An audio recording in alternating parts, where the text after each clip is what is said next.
Olá, alunos e alunas de todo o Paraná. É um prazer imenso estar aqui mais uma vez com vocês. Eu sou o professor Paulo Brito e vou estar trabalhando o conteúdo de História nessa aula com vocês. Vamos lá? Quais os objetivos da aula do dia de hoje? Então, nós vamos identificar as questões internas e externas e a atuação do Brasil na Guerra do Paraguai. Já ouviram falar desse conflito, né? A famosa Guerra do Paraguai?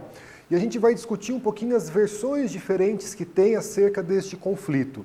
Vamos analisar as consequências da Guerra do Paraguai para a geopolítica do Brasil e para a geopolítica aqui da América do Sul. Tudo bem? Vamos retomar um pouquinho do que a gente viu até então nas aulas de História aqui do 8º ano, né? Nas aulas anteriores, principalmente na última aula, a gente tem trabalhado o quê? Que durante o Segundo Reinado, o café ele se torna o principal produto da balança comercial do Brasil. A gente já tem falado sobre isso nas aulas anteriores, que o café vai ocupar uma posição de destaque na balança comercial brasileira, né? Mais da metade das nossas exportações, elas eram de café. Os lucros obtidos pelo café, eles vão sendo aplicados em um processo de industrialização, vão sendo aplicados em outras atividades econômicas aqui no Brasil. E daí a gente lembra da figura do Barão de Mauá, o grande industrial do século XIX. Houve o deslocamento, devido ao ciclo do café, do eixo econômico do Brasil da região Nordeste, açucareira, para a região, principalmente a região Sudeste, Oeste Paulista, Sul de Minas Gerais, Baixada Fluminense e a região Sul aqui no norte do Paraná, com a produção de café. Lembram disso? No século XIX, aqui no Brasil, inicia-se o movimento abolicionista e nós estudamos na aula passada essas leis, esse processo das leis abolicionistas aqui no Brasil. Então, nós tivemos uma primeira lei, que foi uma lei feita pela Inglaterra, que era a Lei Bill-Arbidin, lembram? Que ela proibia, dava o direito à Inglaterra de aprisionar os navios se fossem suspeitos de traficar escravos para a América. O Brasil, para se fazer cumprir uma lei brasileira e não inglesa, criou em 1850 a Lei Eusébio de Queiroz, que proibia o tráfico de escravos para o Brasil. 21 anos depois da Lei Eusébio de Queiroz, o movimento abolicionista no Brasil consegue a aprovação da Lei do Ventre Livre. 1871, a Lei do Ventre Livre, ela libertava os filhos e filhas de escravos nascidos a partir desta data, de 1871. Nós tivemos a Lei do Sexagenário, aquela lei que libertava os escravos maiores de 65 anos, foi uma lei feita em 1885, e em 1888, a assinatura pela Princesa Isabel da Lei Áurea, que punha fim à escravidão, decretava o fim da escravidão no Brasil, aboliu a escravidão no Brasil. E daí nós pensamos, discutimos e refletimos na aula passada sobre a aplicação dessas leis, se elas de fato contribuíram para o fim da escravidão, e pensamos na aplicação social dessa lei, né? Ao abolir a escravidão para pessoas maiores de 65 anos, a gente fez essa reflexão. E nós trouxemos também na última aula a figura do Zumbi dos Palmares, o grande líder negro do Brasil, líder do Quilombo dos Palmares. O Quilombo foi destruído no finalzinho do século XVII. E a gente tem a figura do Zumbi dos Palmares e a data da sua morte, dia 20 de novembro, se tornou o Dia Nacional da Consciência Negra a partir da Lei 10.639 de 2003. A gente lembra do Zumbi, a gente lembra de Dandara também, a esposa de Zumbi. Os dois personagens da história do Brasil estão inscritos no livro de aço dos heróis e heroínas da nossa história. E a abolição, como a gente discutiu na última aula, ela não veio acompanhada dos direitos políticos, sociais para essa população que até o ano de 1888 compunha a população escrava no Brasil. Tranquilo, pessoal? Eu trago um quiz aqui para a gente retomar esses exercícios, retomar esses conteúdos que nós vimos nas nossas últimas aulas de história. Então vamos lá, acompanhe aqui o quiz comigo. Sobre a questão social e abolicionista no Segundo Reinado, assinale a alternativa correta. Alternativa A. As leis abolicionistas no Brasil foram criadas a partir de 1850, devido às pressões internacionais e à campanha abolicionista que ocorria aqui no Brasil? Alternativa B. O Brasil foi pioneiro no continente americano em abolir a escravidão, garantindo acesso universal de direitos aos ex-escravos? E a alternativa C, durante o período a escravidão continuou a crescer no Brasil e ela não foi abolida. Vou deixar um tempo na tela, vamos lembrar um pouquinho das nossas aulas, vamos lembrar um pouquinho desse processo de abolição e eu tenho certeza que você consegue responder esse exercício. Tempo na tela para vocês, moçada.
E aí, pessoal, conseguiram responder o nosso quiz?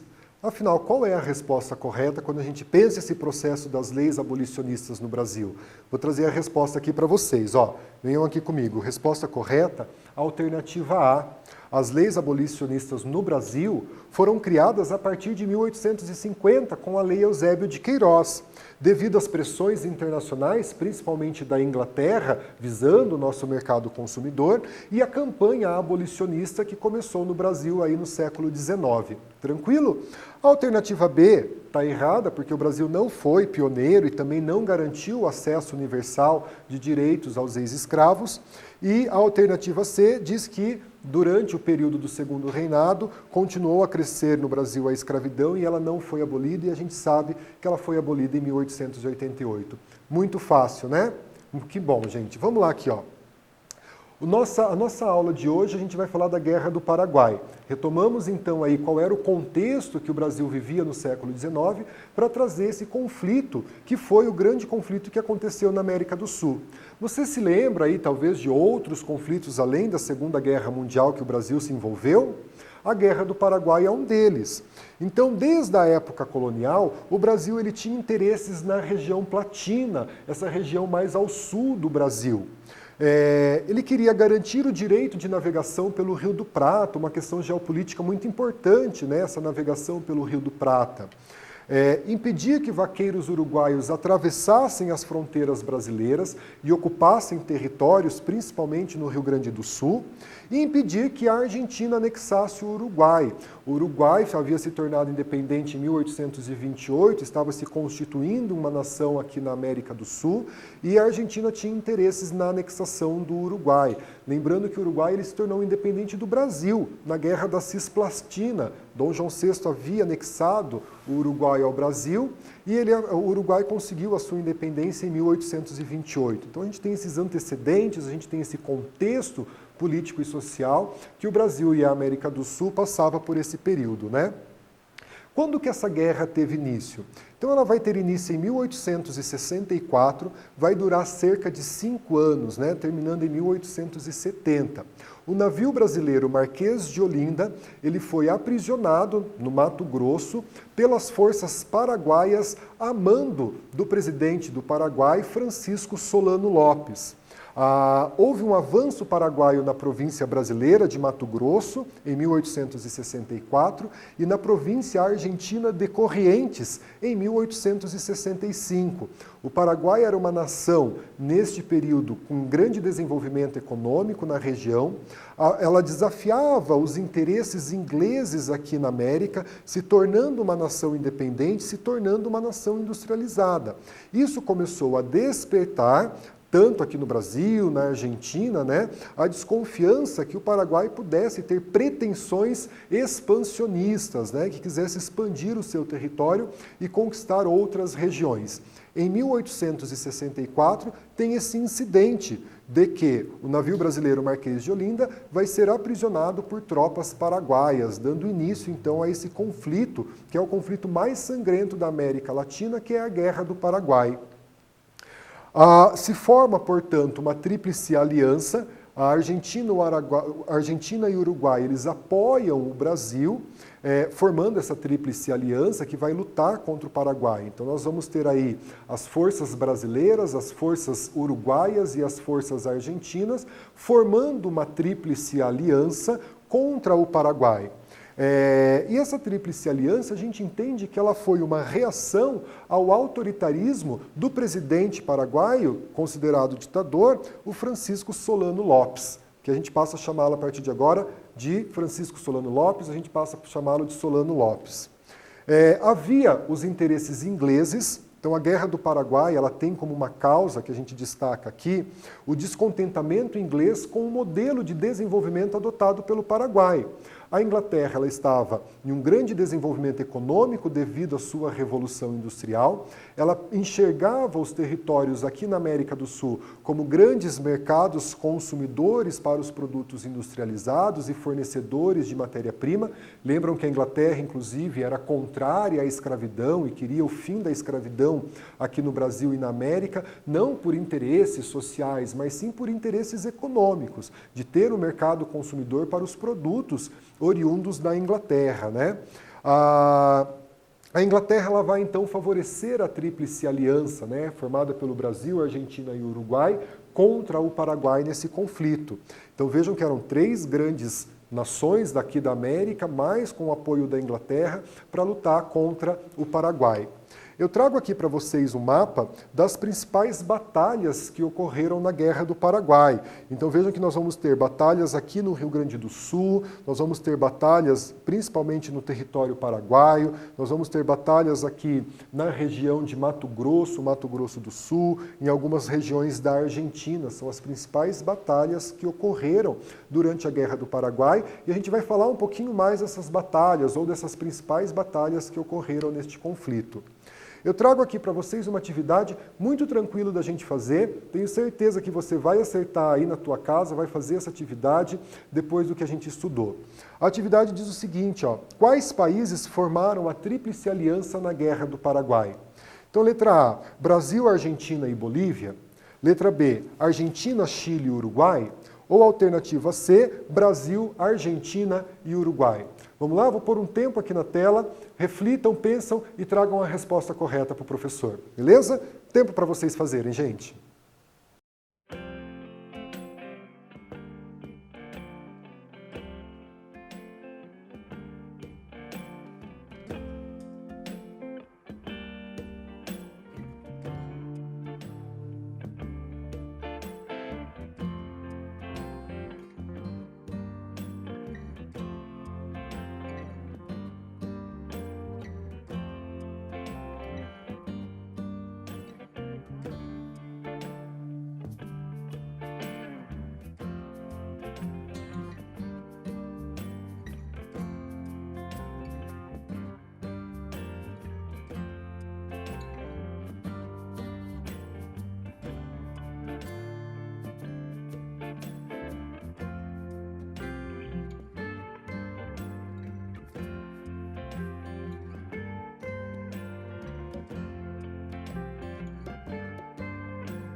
E aí, pessoal, voltamos, né? Conseguiram resolver esse exercício? Afinal, quais eram os países que compunham a Tríplice Aliança durante a Guerra do Paraguai? Bem tranquilo, né? Vamos para a resposta? Tá aqui, ó, o Brasil de Neymar, a Argentina do Messi e o Uruguai de Suárez, né? Tenho certeza que vocês acertaram. Vamos aqui, ó. Guerra do Paraguai, o conflito. Então, como eu disse a vocês, essa guerra começou em 1864, com um incidente em que os paraguaios aprisionaram o navio brasileiro. Ela dura cerca de 5 anos, vai até 1870, e termina com a derrota do Paraguai e a morte do Solano Lopes na Batalha de Cerro Corá. Então, uma guerra aí que se prolonga. Acreditavam-se, inclusive, que seria uma guerra mais curta. Por que uma guerra curta? Porque haviam 3 nações sul-americanas, Brasil, Argentina e Uruguai, com forte apoio da Inglaterra contra a nação paraguaia. E a gente entende essa duração de 5 anos, é um reflexo do desenvolvimento econômico e industrial do Paraguai, que fez frente a essa tríplice aliança, contando com o apoio da Inglaterra durante esses anos de conflito.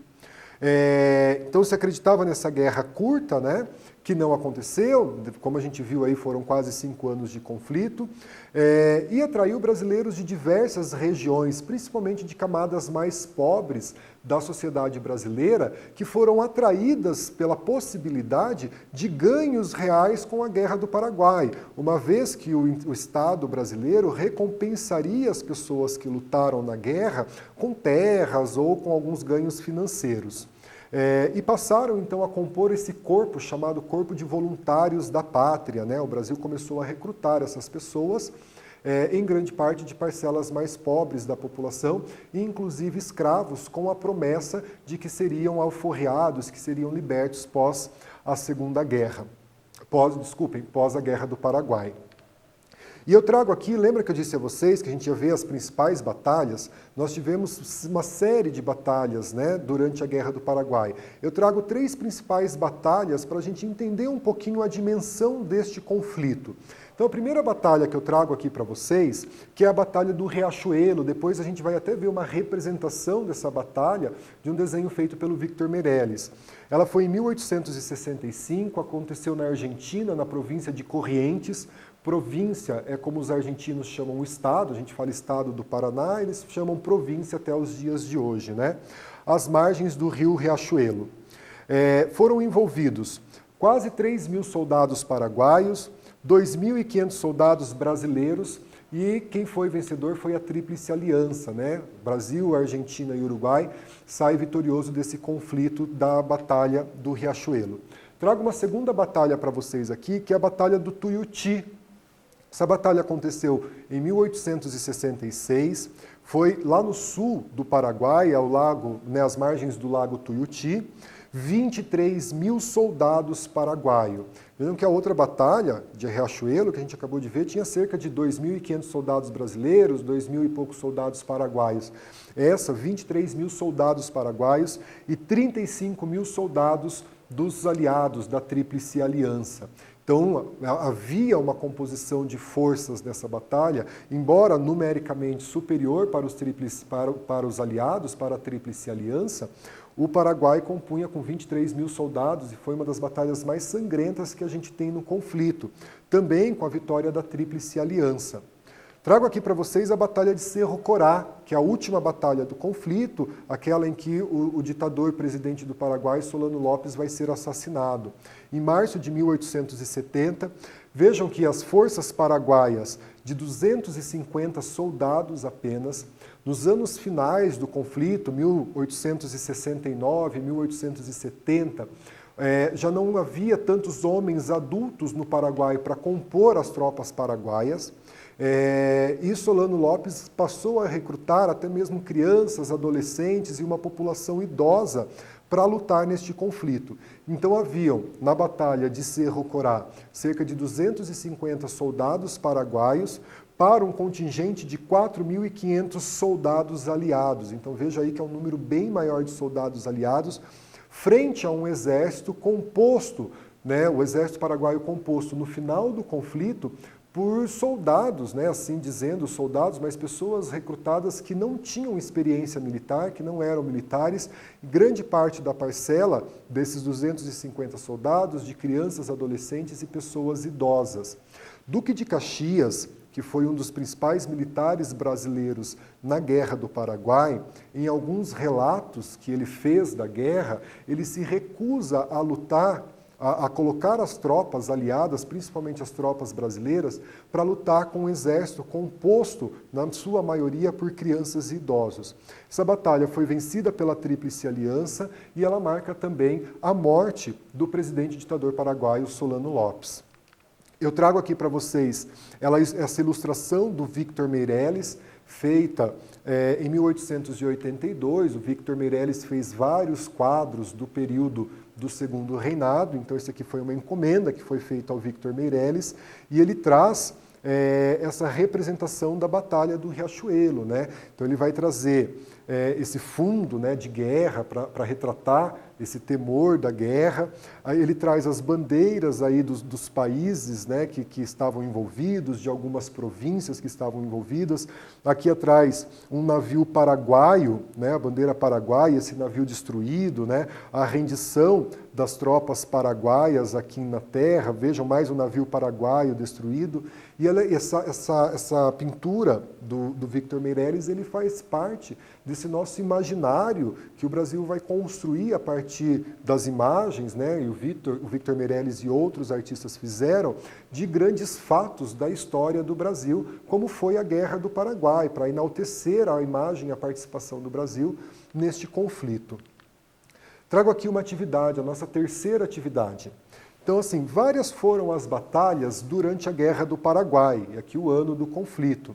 Assinale a alternativa que contenha uma dessas batalhas. Então, trago para vocês aqui a alternativa A, a Batalha de Cerro Corá, a alternativa B, a Batalha de Taubaté, e a alternativa B, a Batalha de Taubaté, e a alternativa C, a Batalha de Monte Castelo. Vou dar um tempinho para vocês responderem. Lembrem do que a gente acabou de discutir nas nossas aulas, do que a gente aprendeu, e responda essa questão aqui para o prof, beleza?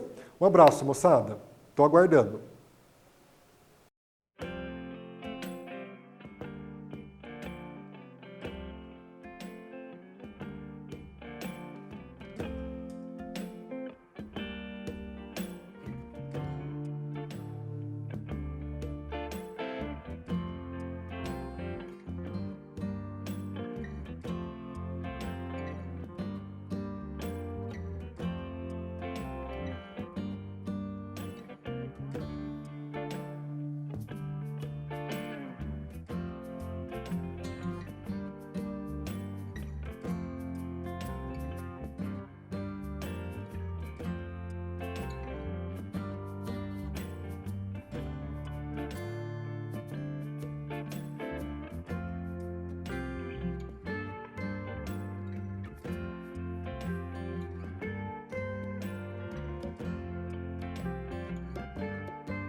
E aí, pessoal, conseguiram responder a nossa questão?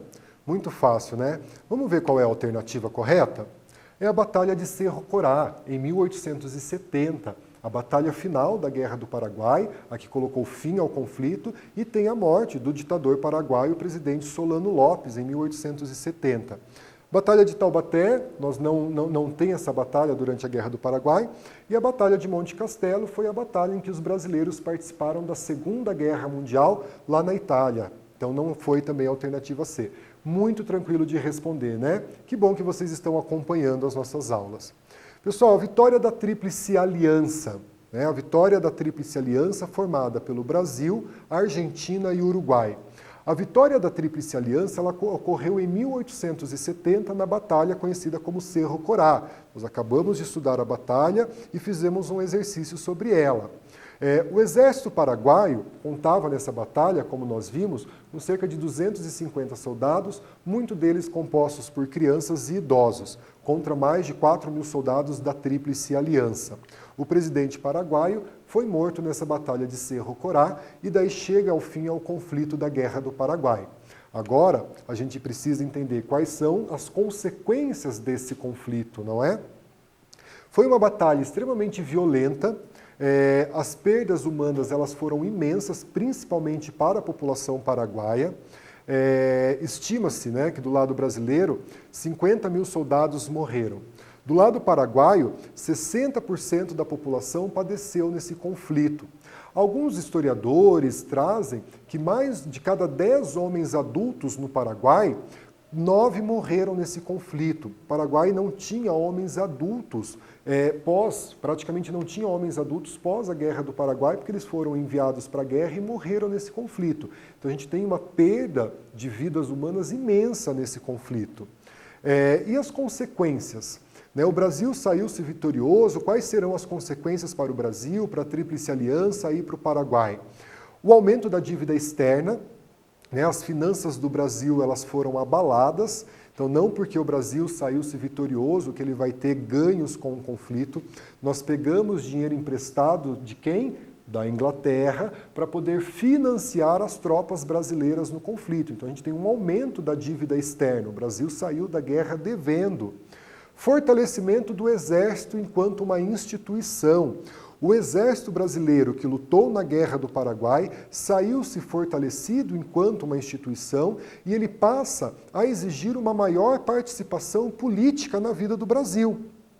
O Exército brasileiro, daqui a alguns anos, 1880, começa inclusive a se opor ao reinado de Dom Pedro II e vai ser um dos responsáveis pelo golpe que expulsa a família real do Brasil e proclama a República em 1889. Então, a partir da Guerra do Paraguai, esse exército passa a exigir e passa, de fato, a ter uma maior participação política na vida do Brasil, inclusive em campanhas abolicionistas e pela proclamação da República.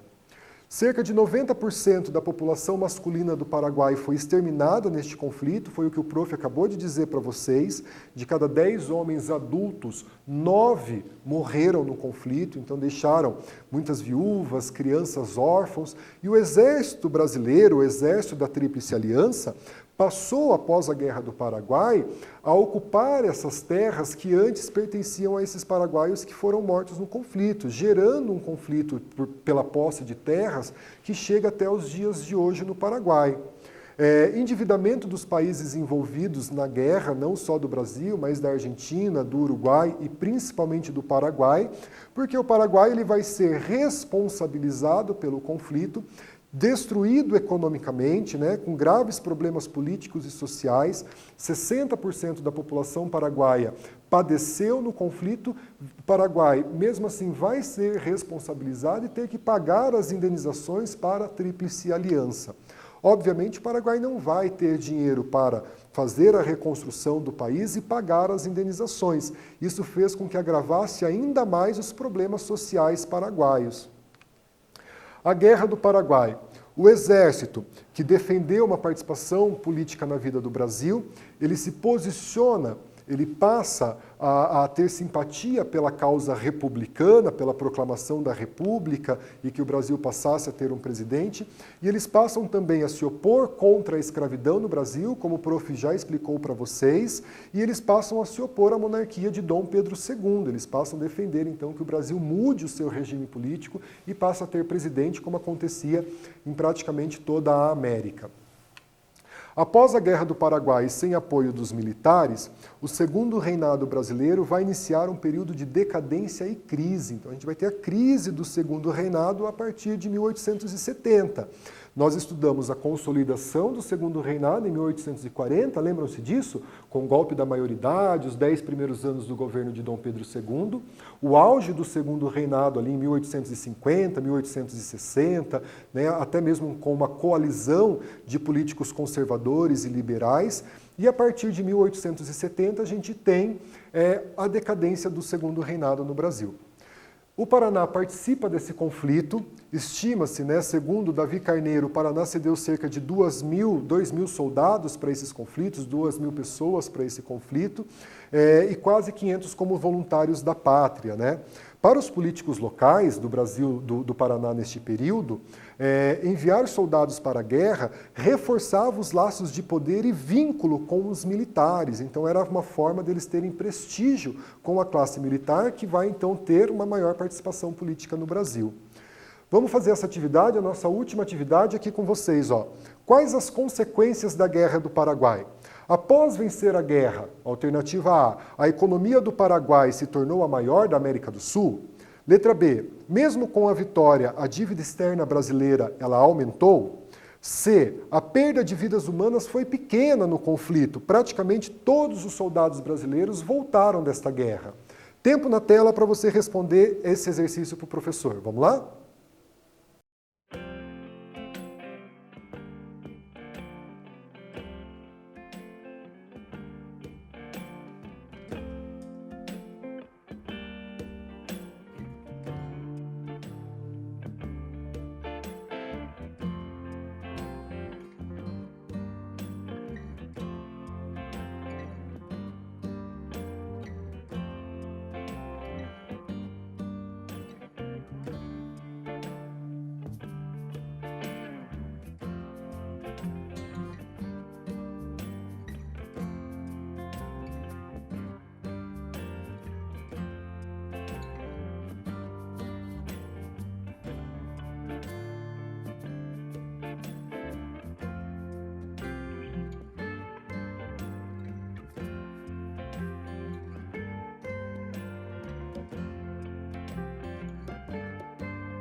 Pessoal, antes da gente fazer a correção, vou dar um recadinho para vocês, hein? O registro de frequência no Classroom mudou. Você tem que clicar no link número 1, realizar a atividade obrigatória e enviar. Pronto, sua presença vai estar garantida para o seu professor. E aí, conseguiram responder ao nosso exercício? Vamos ver qual é a resposta? Trago aqui para vocês, ó. Mesmo com a vitória, a dívida externa do Brasil aumentou no final do conflito. A gente precisou pegar muito dinheiro emprestado para que a guerra continuasse, né, nesses quase 5 anos de conflito. Então fez com que aumentasse a nossa dívida. Pessoal, vamos aqui para as nossas considerações. Acompanhe aqui comigo esse fechamento que a gente vai dar na aula. A Guerra do Paraguai é considerado o maior conflito armado da América do Sul. Tá? Então esse conflito ele é importante para a questão geopolítica, econômica e questão política da América do Sul. A perda de vidas humanas foi enorme, tanto do lado da Tríplice Aliança, como do lado dos paraguaios, né? Estima-se que 60% da população paraguaia morreu no conflito e em decorrências do conflito, de fome, desemprego e outras mazelas que o conflito vai gerar. A Guerra do Paraguai ela vai endividar as nações, não somente as nações da Tríplice Aliança, como também o Paraguai vai fazer o endividamento dessas nações. Após a guerra, houve o fortalecimento do Exército enquanto instituição que vai desejar agora uma maior participação política na vida do Brasil. E eu estou reforçando isso com vocês porque é um tópico que a gente vai estudar daqui a algumas aulas, né? O Exército que vai proclamar a República no Brasil em 1889. Vou dar um spoiler, nosso primeiro presidente, Marechal Deodoro da Fonseca, fazia parte do Exército. Então vamos guardar essa informação para as nossas próximas aulas. Parte do exército brasileiro era formado por negros escravizados e uma população excluída socialmente, que via na guerra a possibilidade de ganhos materiais, de acesso à terra e, com relação aos escravos, a abolição, a sua liberdade. E a província do Paraná vai enviar cerca de 2.000 soldados, 2.000 pessoas para lutar nesse conflito, uma vez que o envio de tropas pelos políticos locais dava a ele prestígio junto à elite militar do Brasil no período. Tranquilo? O exército, então, brasileiro, com esse prestígio adquirido na Guerra do Paraguai, ele passa a defender o movimento republicano, vai defender o movimento abolicionista e o fim da monarquia no Brasil. Gente, na próxima aula quero vocês aqui comigo, hein? Nós vamos estudar história do Paraná no século XIX. Vamos falar de algumas personalidades do nosso estado, alguns monumentos aqui e vamos retratar um pouquinho da nossa história. Tudo bem? Eu espero vocês, hein? Fiquem bem, fiquem em casa, fiquem com a família, cuidem-se. Um beijo grande do Prof. Paulo, um abraço e até a próxima aula.